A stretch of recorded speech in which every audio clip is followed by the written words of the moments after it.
Hey everyone, welcome to Podcast Corner. So my name's Dan, and in today's episode of Family and Friends, we've got Headstart. So let's see who we've got joining us today. I'm Shauna. I'm Ryan. I'm Amaya. And I'm Lauren.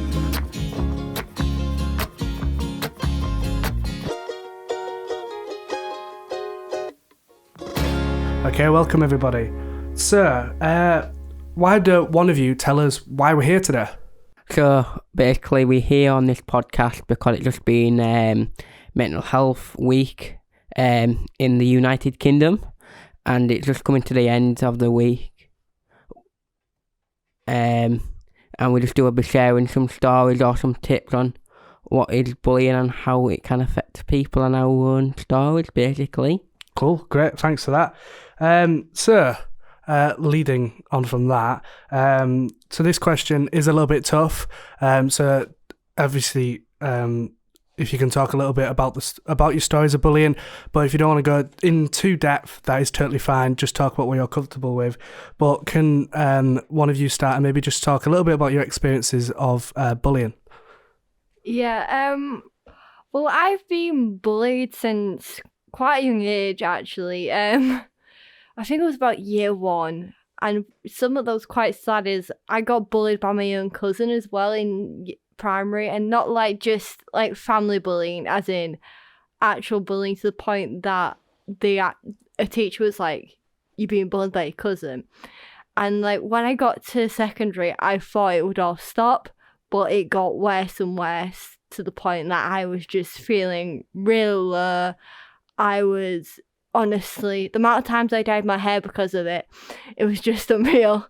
And I got to the point where I didn't want to be in that school anymore. And now I'm not, and I just feel so much better, like a weight's being lifted. I didn't start my bullying. I started getting bullying when I was little because I went to a speech and language school. And I come from like a community where like all the children in my area go to the same school, and they found out.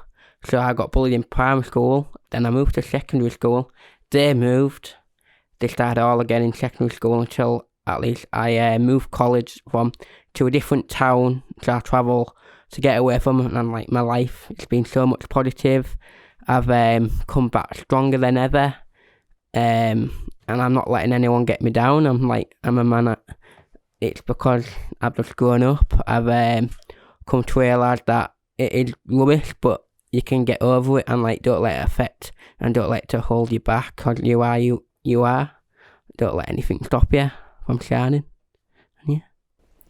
Things didn't really start for me till later on, and it was more indirect bullying, more as everyone was like growing up.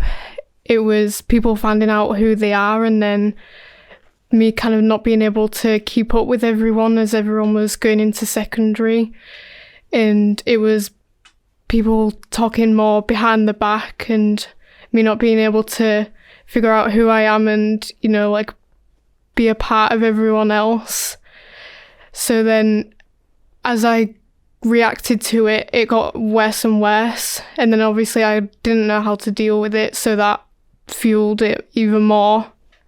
But the main point of bullying is wanting a reaction, and then if you don't know how to stand up to it, not being taught how to stand up to it, as I didn't, that'd fuel the reaction even more. So as you got older, it'd just get worse and worse. So that's what it was like for me. Can I just jump in? Sorry. I want to say you're really brave to talk about it, because it's really hard to talk about stuff that's happened, and it can be a massive burden on you. Even if it's finished, it can still have that weight. So seriously, well done. So I know you kind of spoke a little bit about it in that last question, but honestly, how did it make you feel being bullied? It really knocks you back, and like it makes you feel like you're standing out, like you're a target.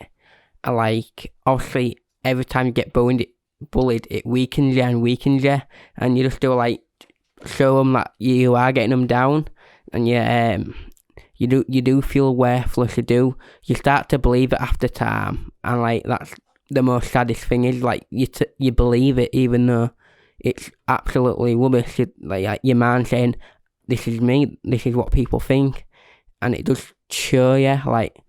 But just don't listen to it. Just makes you feel bad. But it's no need, because you can get over it. You can get out of it.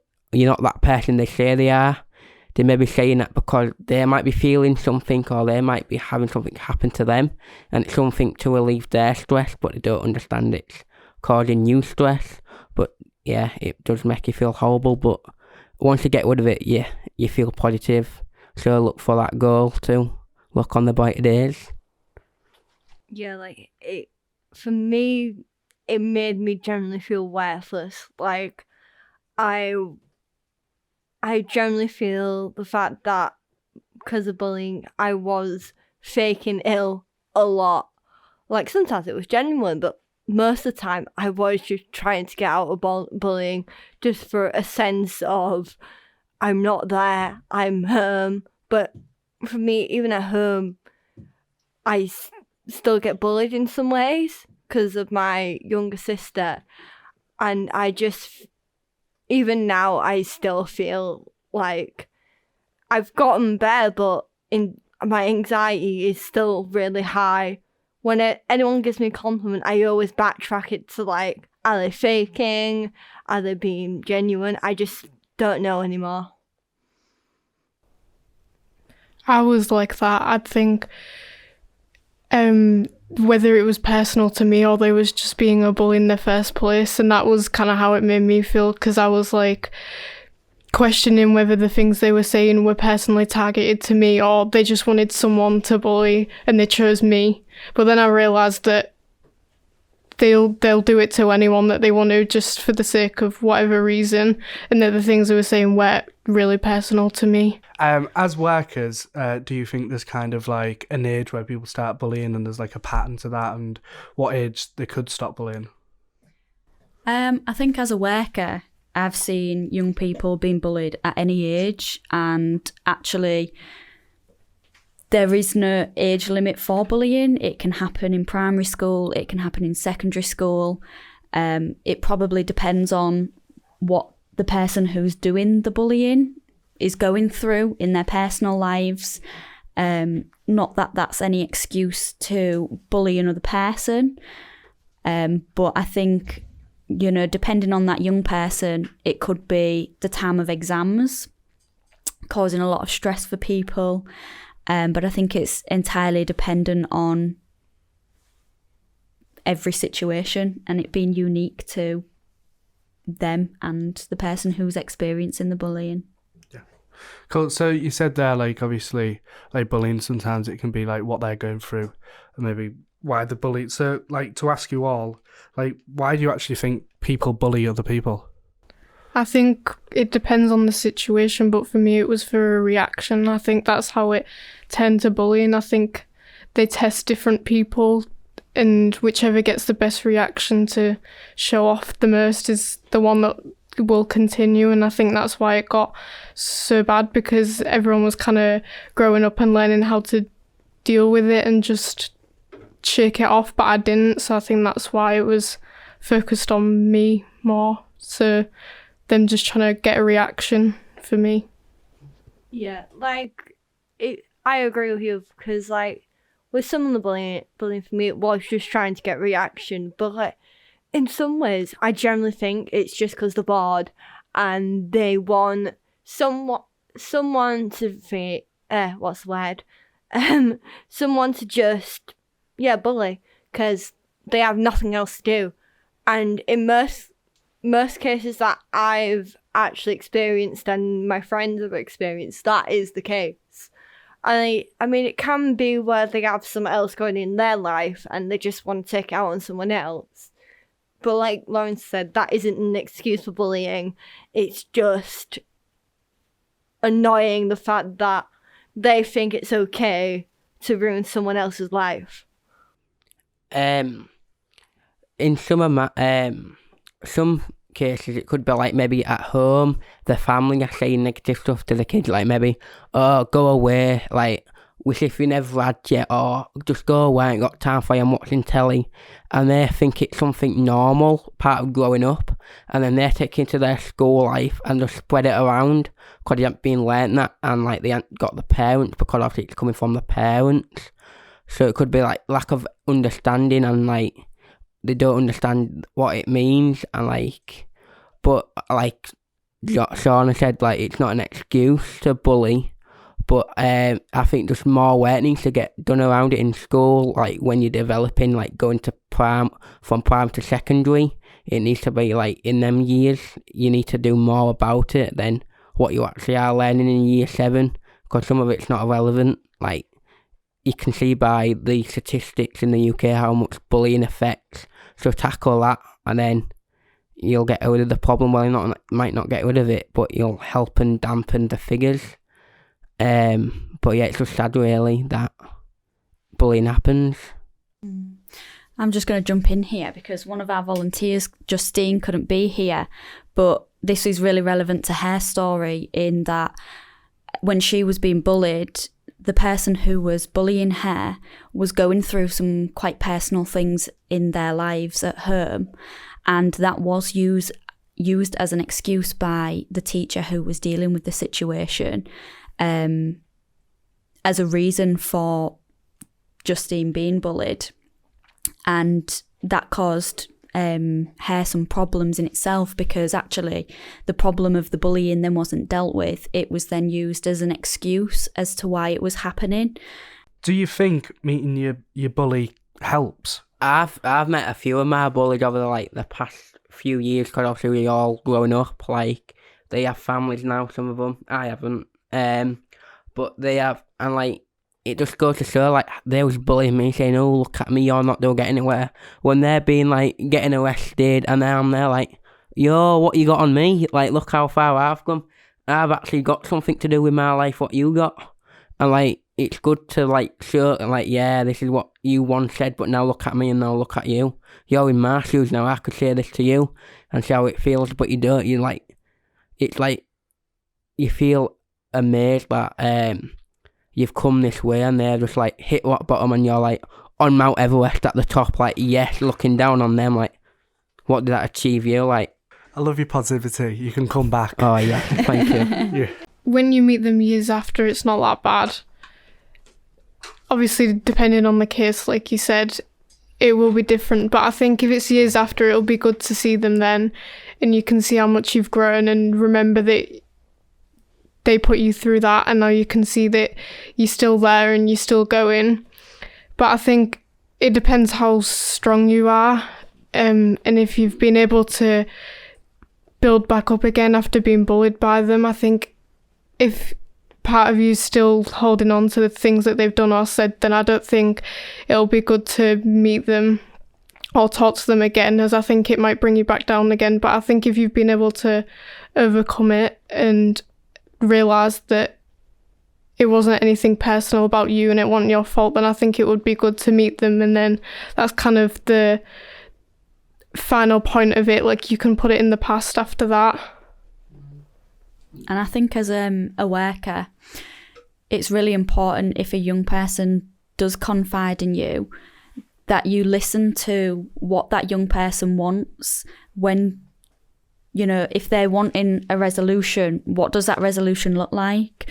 And for them, it might be that they want to have that conversation with whoever is bullying them or a teacher, but being supported in that. And I think it's really crucial that their voice is heard and it's listened to, and that whoever they've confided in and they see as their trusted adult respects what they want to do.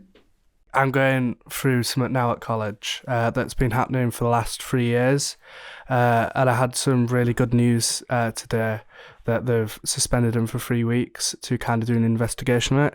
So it's kind of been really good to kind of for that to happen, and I kind of feel everybody's kind of situation as well, because obviously it can kind of have a massive weight on you, and it can make you angry, it can make you stressed, and obviously, like, I'm 18 now and kind of being bullied for a lot of things in my life, for like being adopted and for having special needs and things like that, and having ADHD. So it's kind of a constant thing that I've had, and it's kind of it's nice when you kind of, like you were saying, to kind of have them kind of good kind of outcomes and you feel like you're on Mount Everest. Like today I said I think Christmas came early. Like I was on a buzz because it just like things get resolved, and I think it's great hearing all your stories as well because that kind of encourages me, and it's really great. And I think a lot of people that are going to hear these who have either been bullied or maybe are bullying, I think will honestly get a lot out of it and realise actually how massive the impact is, or there's actually people out there who've gone through similar experiences. What do teachers do well in school? And do you think teachers could do better?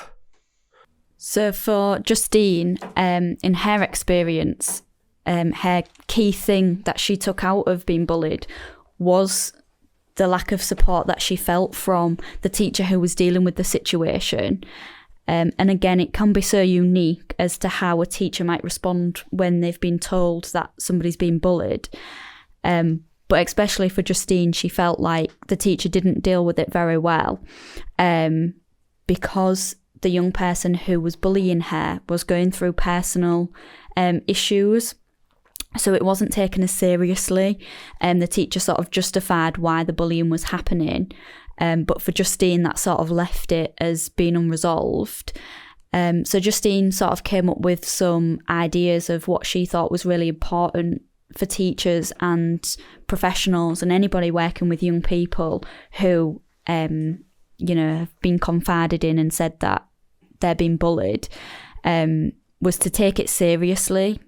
Because often, sometimes adults can turn around and say, "Oh, don't be silly," and it can sort of be downplayed, their experience, and that makes young people feel invalidated from what they're going through. And Justine also wanted to put out there that it's actually such a huge honour that somebody is confided in an adult or professional or a teacher about their experience of bullying, and to really just listen to that. And if you don't know how to respond to that, just be really open and honest with that young person and say, "I'm not sure how to deal with this at this moment, but what I'm going to do is I'm going to find out what I can do," and to have a conversation with that young person to navigate, actually, how can I manage this situation and what can I do to resolve it?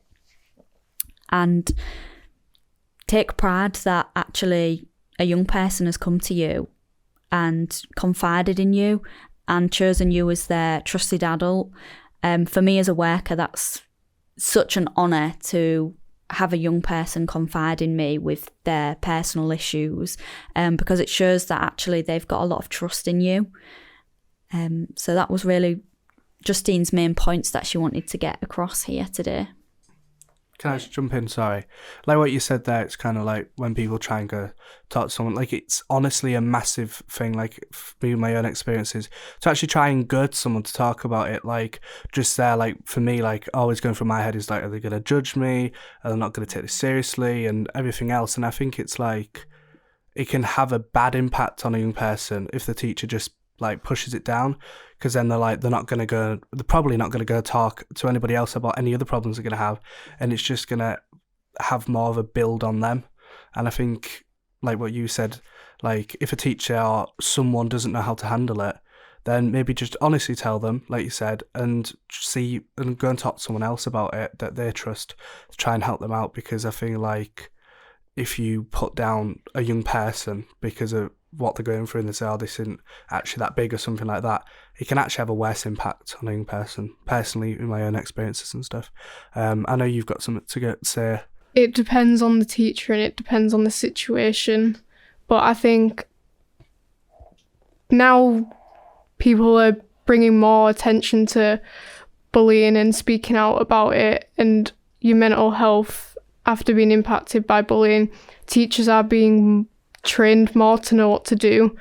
So I think when someone comes to them with a story about bullying, they do know professionally what to do, how to further pass it on, but I don't think they know how to talk about it specifically to the person. I think they know how to deal with the actual bullying most of the time, not in all circumstances. So I think that they know to go talk to the bully and everything, but I don't think they focus enough on the actual impact it'll have on the person that's being bullied themselves. So I think it should be teachers should focus more on the person that's being bullied than the bully themselves. So I think the first response they should do is ask the person who's being bullied how they're doing, have they got someone else to talk to, and then if they do want someone to talk to, then refer them to that, and then deal with the bully instead of the other way around. Yeah, because I think the first thing that happens is, what should the consequence be for the bully? And actually getting the emotional support for the person who's been bullied is actually probably equally important or more important than a consequence being in place, and actually how they can develop resilience and focus on their own emotional health to be able to cope and deal with that. So I went to Headstart. I've been here for like 4 or 5 years now, and like I never looked back. They've changed my life more than the school did, and they should have done that because it's the school. I'm one of their students. Like, I'm their priority. But I had to go out to a different person outside the school to get it done, and now I'm glad I did, because I've come so far than I would have done through the school, and I'm very grateful of Headstart. So thank you, Headstart. You've changed my life, innit? I just said the innit. Sorry, before you kind of go, obviously I just want to jump in with this question. Well, what help is out there? Obviously, I know you've just said about Headstart, but do you know if there's any other help out there? Your local youth centre. I'm sure one of the youth workers in the centre would send you in the right direction. Coof, yeah. So what I'll do actually is I'll put the link in somewhere, the description. That's the one. I was about to say the bio, that's Instagram. So people who are maybe listening to this who just really want to talk to someone, they can go click on that and kind of get some help. It's been great. You've been so brave. It's really hard to talk about your personal things. I mean, I totally feel like that. So wrapping up, I'll cut this in, but how we opened it is how we close it. So we'll go back around the circle. You just say your name. So thank you for listening to Thank you for listening to Family and Friends. This has been Podcast Corner. Don't forget to check out next week's episode. So I've been Dan. I'm Sean. I'm Ryan. I'm Amaya. And I'm Lauren. And don't forget to check the link in the bio if you need to talk to someone. And we'll see you next week. Bye. Bye.